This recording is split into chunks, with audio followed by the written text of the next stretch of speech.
So I think that we can start. Welcome again, everybody. And it's a pleasure to be here for introducing this very interesting webinar. What I want to stress is this is a kind of initiative that is really with a bottom-up approach. So there is a pool of collaborators and scientists here in Padua and also abroad that have been setting up a series of events that is extremely focusing on a very cutting-edge frontier of the research, where we are basically working at the interface between technology, neuroscience, computational techniques, and optical techniques, right? So it's really important to keep in mind that optical technology are playing an important role in the current research in neuroscience, and photonics is a field of continuous improvement that is delivering every day more innovative and powerful tools to this kind of research. So I'm here because I want to stress that this is an initiative that is supported by Aerobioimaging, but the Department of Biomedical Science at the University of Padua, the Department of Physics and Astronomy at the University of Padua, and is running within the framework of the Marie Curie Action, so as a dissemination and information initiative. As you may know by now, so we have a rather interdisciplinary approach. So we identify 3 different topics or themes where we are merging 3 different aspects. In the first topic, we have photonics, the technology, basically. So this is a way to develop tool or novel tool to gather more or better information, okay? So this kind of development is something that is far from a neuroscience lab, but definitely the neuroscience field can benefit in a very important way from this kind of development. So the second topic is microscopy.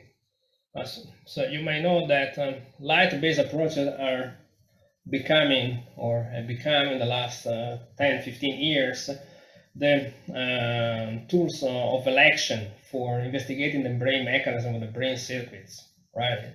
In cultured preparation, but also in vivo application.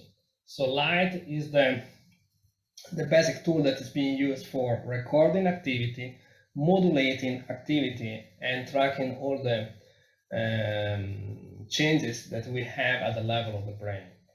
So along with that, you can have a very nice tool, you can have a very nice neuroscience question, something that you want to have in your hand to merge these 2 aspects is a way, an interface, a software interface, or a computational approach that allow you to get the most out of your application or your experiment. And for this reason, we have topic number 3, that is software development. The tools are refined every day more.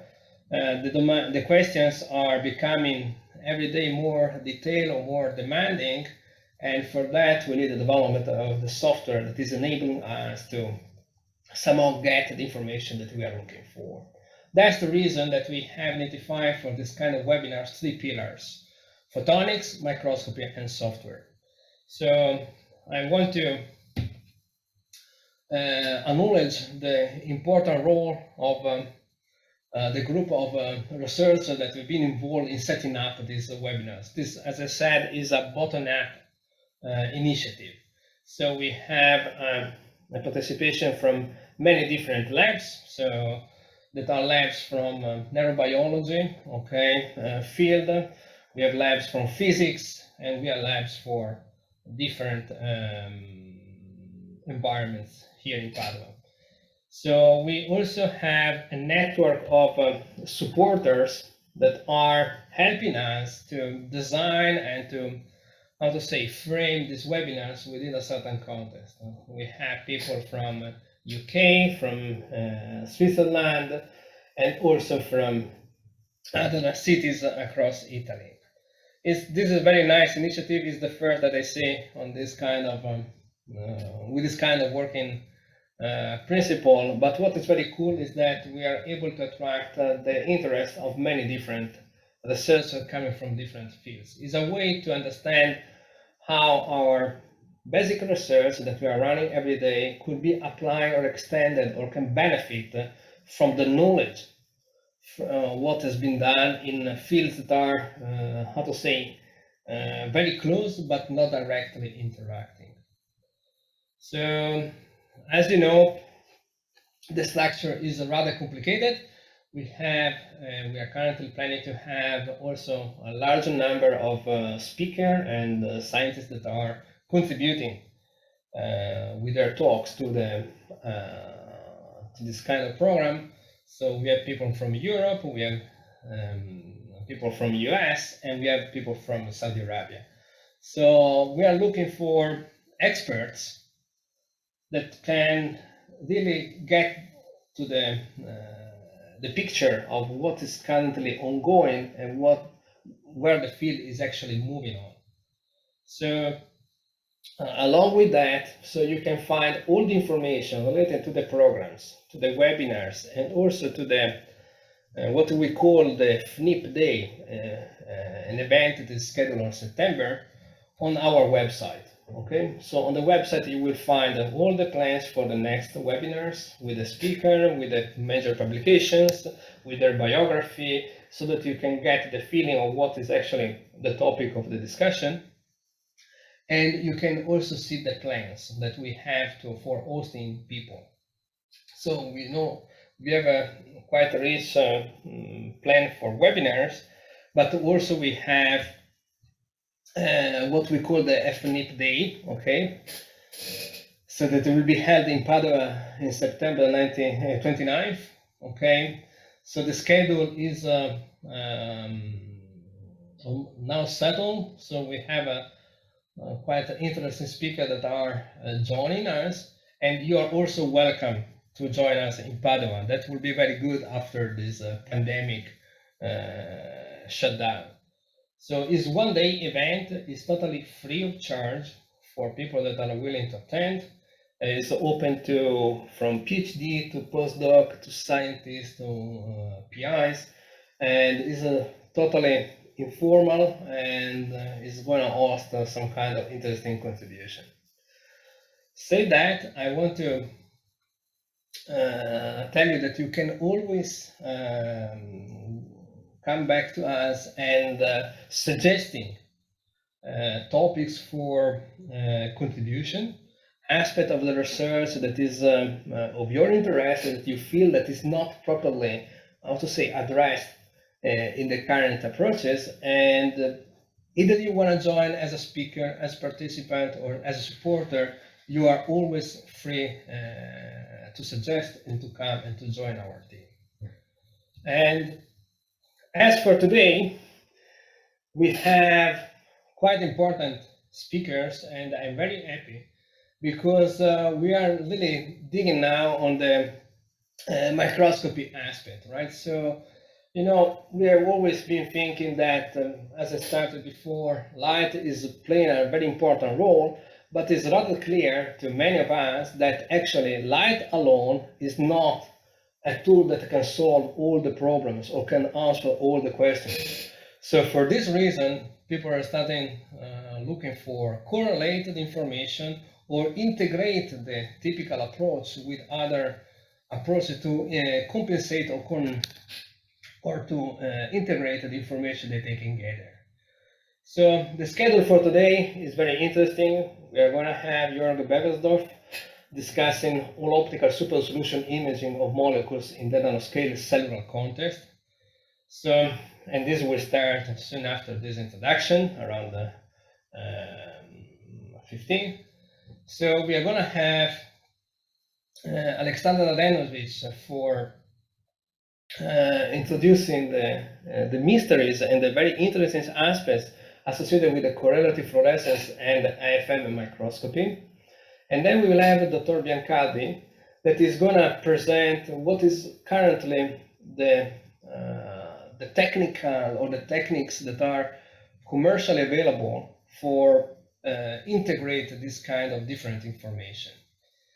So we will have a follow-up session where you can be free to ask any questions, and if you want to join a more relaxed and less framed environment, of course, you are free to join as well. So the chairs of this session or this webinar will be Claudia Cecchetto, Diego Lopez, and Anna Alchetti, and they will guide you to the webinars in the next slide.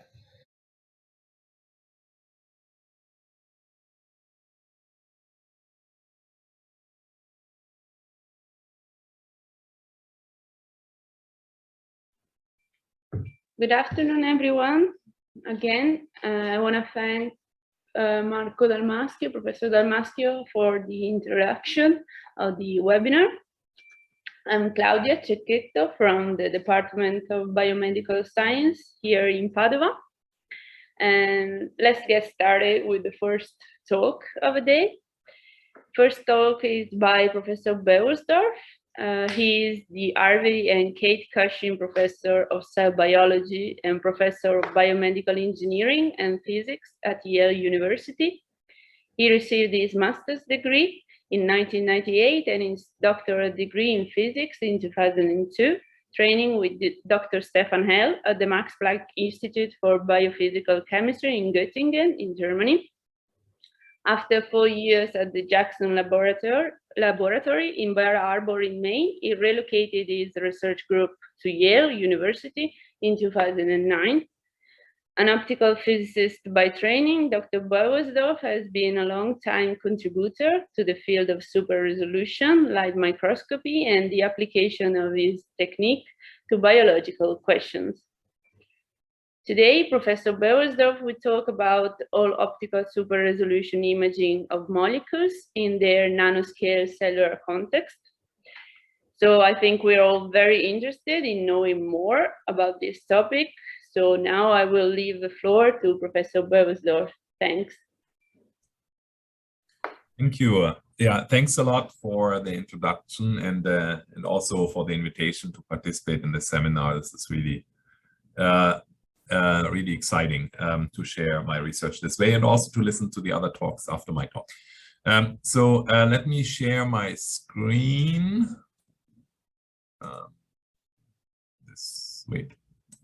This one, and then presentation and swap the display. Okay, so you should all see my title screen now, right? Yes. Okay. So, so yeah, welcome everyone, and thanks for attending. I'll talk about two recent research projects in my lab, and they are a little bit different to what we have done over the last 10, 20 years. So traditionally, I've been an optical physicist building new instruments, building new optical setups, and we have built Palm and Storm and STED microscopes. But as anyone who works in the field knows, this is a very interdisciplinary field. It's not just the quality of the instrument, it also is a lot what kind of fluorescent probes you're using, how do you label your sample, and how do you treat your sample. And then there's also on the computational side a lot of work. So today what I'm talking about is actually not optical instrument development, but the first story I want to talk about is about a new fluorescent probe we are using for super resolution localization microscopy. And the second project I want to talk about is something completely new to my lab, which has only started 2-3 years ago in my lab, and that is that we are now also working in the field of expansion microscopy, which I'm actually really excited about, and I really wanted to share that with you.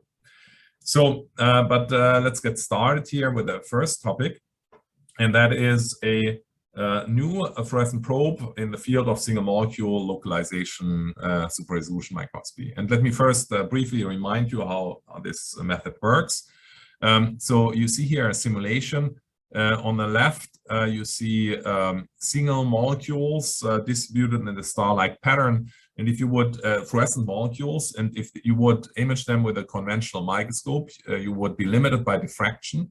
and all the individual molecules will blur into each other, and you essentially cannot see where the stripes are here to find of this Siemens star pattern. So the solution to this problem is to image only a very small subset of the fluorescent molecules at any time. So let's say you turn off 99.99% of your molecules and you only image these 6 molecules at any particular time. Each of them will appear as a diffraction limited spot, kind of a blurry spot. But we can now go through a computational analysis process where we identify each of these single spots, and we determine the center position of each of these spots and just plot the center position. We determine the center position by fitting for example, a Gaussian model function to that distribution here of photons on our camera chip. We can determine the localization, or we can determine the position with a precision of the size of that Poinsett function divided by the square root of the number of photons, roughly. So you can easily get about a 10-fold better localization precision than your size of these spots here. So you can now draw spots here in your final image at the positions of these molecules with about a 10 times, so about 20-25 nanometer resolution versus here the 250 nanometer resolution of the diffraction limited image. But now you only have about 6 dots, and that of course doesn't make an image yet. But you now make these molecules blink. You see different subsets of molecules at any particular time, and over tens of thousands of camera frames, maybe 100,000 camera frames, you will accumulate a super resolution image from all these localized single molecules. So this is a technology which we generally call single molecule localization microscopy. You might know it under the names of PALM or STORM or FPALM. There's also a particular variant which came up a few years ago, which I believe is one of the most powerful representatives of this field, and that's DNA paint. So DNA paint is a little bit different from the PALM and STORM field in that we are not optically activating fluorescent molecules to become visible or invisible, but we rely on a chemical binding and unbinding process here. So what we use is we have a molecule we want to image. Let's say it's an antibody here that is attached to the protein of interest. And we attach a single-stranded DNA to this antibody. We call that the docking strand. And then we have imager probes in solution, which have a dye molecule attached. And these imager probes are also single-stranded DNA with the complementary sequence to the single-stranded DNA of that docking strand. And they can now transiently bind to this docking strand. So while the molecule, the imager probe diffuses freely in solution, it diffuses so quickly that we can't really localize the fluorescence from that molecule. It will just contribute to a uniform, hazy background and not in any way localizable. But when the molecule attaches, the imager probe attaches to the docking strand, it will become immobile for about a second or so. And during that second, it will emit a localized spot of light, and it will appear as a flash of light on our camera image, similar to the simulation I showed you on the previous one. And we can actually now localize where that imager probe appeared in our sample. So this is a very powerful alternative to the PALM and STORM techniques because we can choose the brightest possible fluorophores we can find. We don't need to make any compromises in the buffers to make these molecules blink. We can really rely on decades of experience with using bright fluorescent dyes. It's also resistant to photobleaching. If we bleach any of these bound imager probes, well, it will fall off since it's only transiently binding after about a second. And it will then later on, there can be this binding site can be used to bind another unbleached imager probe. So you get a lot of high quality localizations out of these DNA paint images, and you get a lot of them, right? So you get very high quality super resolution images from that. The problem, however, of DNA paint, and what I want to show you is how we solve this then, it has been that you suffer from this, the background fluorescence. I mentioned that imager probes in solution cannot be localized. However, they still contribute to diffuse background. And if you have a single one, that's not a problem. But if you have many, many of them, that diffuse background can add up to such a substantial amount that it overpowers the immobile single molecules binding to the docking strand.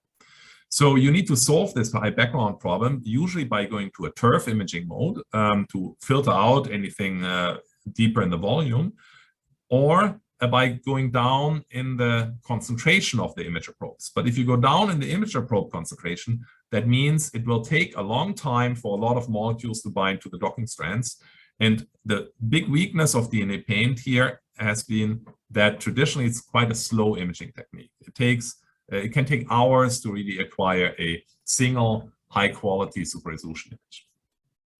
So the solution that we have published a few months ago in Nature Methods, and I encourage you to look up that paper. You'll find a link to the paper in the announcement here to the seminar, is a fluorogenic DNA paint probe. So we combined on the imager strand, next to the dye molecule on one end, we put a quencher on the other end. If the molecule's in solution, it kind of moves around all the time. It's flexible. The quencher gets into close proximity of the fluorescent dye, and it prevents the emission of fluorescence from that fluorophore. But when it's bound to the docking strand, then it will be stretched out, will be far enough away to not quench the fluorescence, and the molecule will lighten up. So this might remind you of molecular beacons, which are used in kind of fish fluorescence in situ hybridization methods. The difference here is that our sequences are much shorter because we want transient binding, and that we are not using any stems in that molecule, which would stabilize that unbound conformation, because we want a high association rate. So we had to overcome one internal challenge here, and that was that we want a short binding time so that we get a quick turnover of blinking molecules, which means we need few base pairs matching here between the docking strand and the imager strand. And but at the same time, we need to separate the imager, the fluorophore from the quencher, and we solve that by introducing mismatches here in this sequence, so that we get a long distance, yet a high dissociation rate of these molecules. And so these molecules bind only of the order of 10 to 100 milliseconds now, and therefore we get a fast blinking event. So testing this in bulk now, these molecules, the result is actually quite encouraging. So we see, if you just use the regular DNA paint probe that is shown here in blue, you see a moderate increase in fluorescence when the molecules bind. So here it's in solution, here it's bound to a docking strand.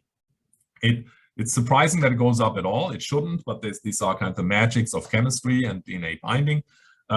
But it's a moderate increase. However, if you use the fluorogenic DNA paint probe, you see that when it's bound, it's comparable in brightness to the regular DNA paint probe. But when it's free in solution, it essentially is completely quenched. There's a 77-fold difference in fluorescence between the bound and the unbound probe. So fluorogenicity is about 77-fold, which we're very, very happy about. So on the next few slides, I want to show you now that this probe allows us to do DNA paint 25 times faster than with a classical DNA paint probe, and that we do not require optical sectioning like TURF anymore. And we can now do 3D super resolution imaging with this probe. So here about the speed, we have imaged microtubules labeled with an antibody, and then imaging them either with a regular old-fashioned DNA paint probe or with a new fluorogenic one. The fluorogenic probe allows us to go up 200-fold in concentration, and we also have this faster association and dissociation rate now, and therefore can image much faster. And as you can see, we get a high-quality image after about 20 minutes, which looks comparable to what we get after 8 hours with a regular probe. And if you analyze how many blinks we get per micrometer length of microtubule, and you analyze that the number here over time, you can see that that slope is about 26 or 25.8-fold steeper than for the new probes than for the classical probes. So this is really, we achieve the same number of blinks in a 25.8 times faster time. So equally important is that we, equally important is that we are not requiring optical sectioning anymore. So this is again imaging microtubules, but not in a turf geometry as it's classically done in DNA Paint. You can see we do 3D localization here using astigmatism. You can localize here over 600 nanometer range. And if you zoom in, you can see we have still a very high quality image of these microtubules. We can see them as hollow tubes thanks to the increased diameter from the primary and secondary antibody staining. And you see it here nicely as rings. And if you analyze the 3D Fourier shell correlation resolution, we get about 41 nanometers, which is actually a very respectable value. It's a very conservative way of measuring the resolution. The diameter here is about 45 nanometers. You can easily see here the hollow center. So the resolution in a more classical hand-wavy definition, I would say, is of the order of 20 nanometers. Here. So, and just to show you one more 3D example here, this is a mitochondria staining where we label protein on the outer membrane of mitochondria. And this was recorded with a 4Pi SMS setup, which is a special type of single molecule localization instrument in our lab, optimized for 3D imaging. And you can nicely see here the mitochondria organized at high resolution in over a depth of several microns. The last thing I want to talk about here is that we can also, that we are not limited to one particular pair of docking strands and imager probes. We have developed a second color, and now that allows us to do simultaneously two-color imaging using that approach, as you can do with classical storm paint, palm and DNA paint as well. But that was a question we got from the reviewers, if you can do that, or if we just got lucky and found the one possible sequence that of DNA that actually makes this possible. No, here's a second one, and we look here at the endoplasmic reticulum and mitochondria. And as you can see, there's, if you look at the channels individually, there's essentially no crosstalk between the two labels. So with that, I want to conclude this part of my talk, and I want to summarize here with listing the advantages again. So this new DNA Paint probe really allows to image without optical sectioning. It's no longer compulsory for DNA Paint anymore. It's fully compatible with any palm or storm instrument that you might have in your lab.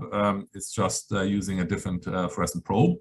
And it still maintains the advantage of being robust against photo bleaching as the classical DNA Paint is as well. And I think we have demonstrated here now that we can do two-color imaging. There's still room for improvement, right? The fluorogenicity doesn't need to be limited to 770-fold. There's no fundamental law I'm aware of that's where it has to end. The dyes can still become brighter. So this is something we are considering to or continuing to work on to improve this in the future. But so far, this is really now our go-to probe for most of our single molecule imaging in the lab. So I now want to switch kind of tracks and talk about a completely different story. But I want to use this one here, this image you see here, as a motivation for that.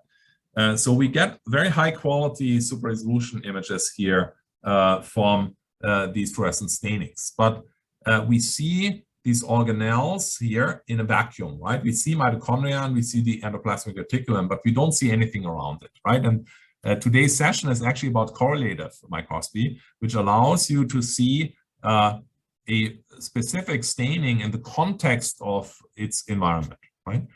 And this is not the strength of classical super resolution or any fluorescence microscopy itself, but we usually rely on electron microscopy as the method, the contrast method, to provide us with a contextual image of the surrounding.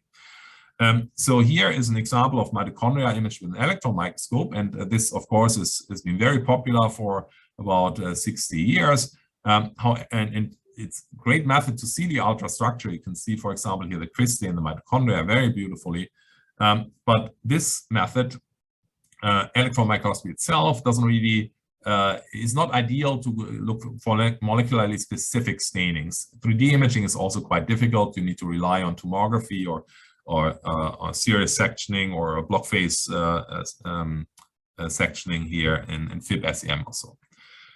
So as I showed you over the last 10 minutes, the super resolution light microscopy provides you the opposite here. You get extremely high molecular specificity. 3D imaging you can do beautifully, but you lack this ultrastructure context. And as I mentioned briefly on the last slide, the solution is to overlay these two images, right? So you do correlative super resolution light and electron microscopy.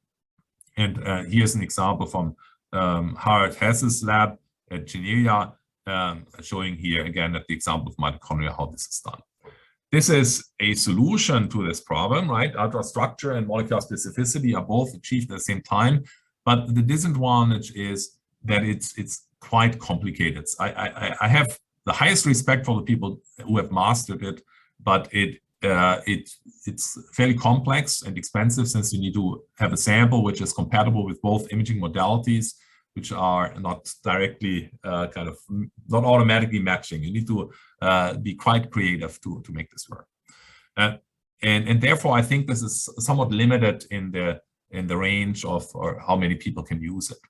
So what I want to show you today is an alternative to this, and that's Pan expansion microscopy. And Pan expansion microscopy really provides you with the ultrastructure and molecular specificity, but it's very easy to use in a 3D imaging way and easily accessible to anyone who has access to a regular confocal microscope. So what is Pan expansion microscopy? Pan expansion microscopy is a variant of expansion microscopy in which we have a fixed sample that we embed in a charged hydrogel. So you denature now the sample so that the proteins that you break the bonds between neighboring proteins, and if you now change the salt concentration of your buffer and you go to essentially distilled water, then the sample will swell. The hydrogel will expand, and you end up with a sample which is about 4 to 5 times bigger than it was initially. We now embed this expanded sample in a second hydrogel, which is neutral, and that stabilizes it in this expanded configuration, and add a third hydrogel, which again is expandable. And the proteins, the gels are designed in a way that they are so dense that the proteins of our sample get entangled in that polymer network. And if you now dissolve the first and the second hydrogel and expand the third hydrogel, again, we retain the protein content in that third hydrogel and expand the sample now for a second round by a factor of 4 to 5. So we have now expanded it by about a factor of 20, and still have retained most of the protein content. So, so the advantages that we now have in Pan expansion microscopy is that we have a very high expansion factor while we retain proteins through polymer entanglement. And this now provides us with a unique imaging modality that until recently, until this development has been, I would say, not really been useful. And that is that we can just pan stain everything. We just use, for example, an NHS ester dye, which will bind to all proteins in your sample. And it will represent now a staining which is proportional to your protein density. And that reveals ultrastructural context thanks to the resolution that the large sample the large sample size that we now have. So we get correlative light electron microscopy like images with just a confocal microscope. And I'll show you in the next few slides what I mean by that and how this works. So I said pan staining didn't really make much sense until recently, and here's why, right? So here's a non-expanded, I believe, HeLa cell here, and if you do that, you just label your whole sample with fluorescent dye. You don't see much, right? The whole sample lights up uniformly. You see a little bit kind of some here organelles here, but nothing really of interest. So if you expand the sample once and then a second time, however, then you suddenly see details. Here I'll zoom in a little bit more into this last sample, which really show you the ultrastructural organization of the sample. So we see the mitochondria cristae matrix here. We see the stacking of the Golgi complex lighting up quite nicely just with this NHS ester stain, which labels essentially all our proteins. And this really has just been recorded with the standard confocal microscope in the imaging facility. This does not require any super resolution setup to do, because our diffraction limited resolution of 250 nanometers divided by 20 now is about 12 or so nanometers. So, and that's good enough to resolve cristae or the Golgi stacking, which is of the order of 50 to 100 nanometer. So this is essentially the equivalent of a heavy metal stain in electron microscopy. So if you invert our color table here and then compare to an electron microscope image from a publication, then you can see that you see very similar kind of contrast here. But the difference is to the electron microscope that we can just image this on our confocal microscope with all the strength of the confocal microscope. For example, we can take a 3D stack here quite easily. Here you see mitochondria, you see nuclear pores, you see the nucleolus, you see the Golgi complex here lining up, all in this one kind of 3D stack that you just recorded on your confocal. And I want to show you here let's zoom into some details here, and I zoom into here this very bright object here, which turns out to be the, if you adjust the contrast, it turns out to be the centriole, mother and daughter centriole here. If we image here two other examples, also from these pan expansion images, where we inverted the color table again, and we put it next to published electron microscope images of the centriole, you see quite similar features here. Our resolution is not as good as that of an electron microscope, but it's good enough to resolve the distal appendages, the pericentriolar material. You can get a glimpse of the microtubule triplets already. But in contrast to the electron microscope, this is still compatible with immunofluorescence. We can now label our expanded sample with an antibody against the protein of interest.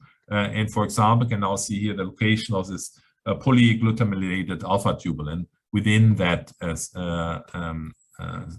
centrosome.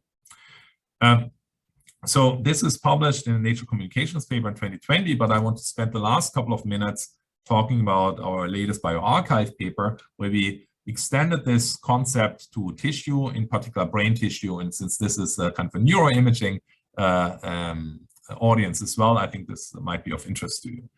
So we are now looking at a brain section taken with a vibratome and of a Thy1 GFP mouse. So individual neurons here are filled with cytoplasmic GFP.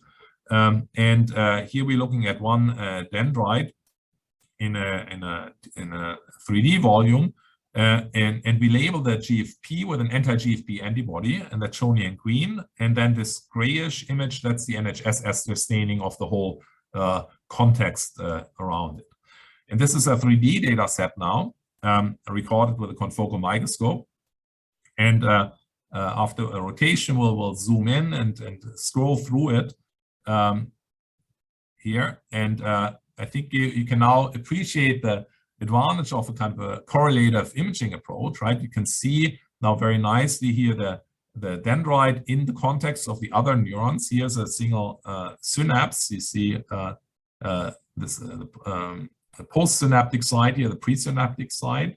And there are many examples of that in this data set here. Here is one more, etc. And now we can really do kind of this correlative-like microscopy in just a confocal microscope. And just to zoom in a little bit more on that synapse here, well, in a different setting, but with the same microscope, this just to build some here trust in the method that what we see actually makes sense.